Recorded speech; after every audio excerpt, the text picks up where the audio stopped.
ദേവകിയല്ലോ നിന്നുടെ കാലനായി മേവുന്നതെന്നതോ വന്നുതല്ലോ.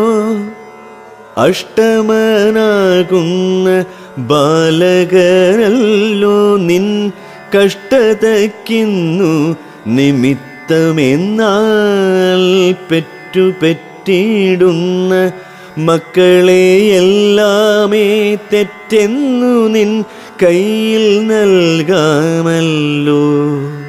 പിന്നെ നീ ചിന്തിച്ചു വേണ്ടതു ചെയ്താലും നിന്നുടെ ഹാനി വരാതവണ്ണം എന്നതു കേട്ടൊരു കംസന്റെ കോപവും മന്ദമായി വന്നു തേ മെല്ലെ മെല്ലെ.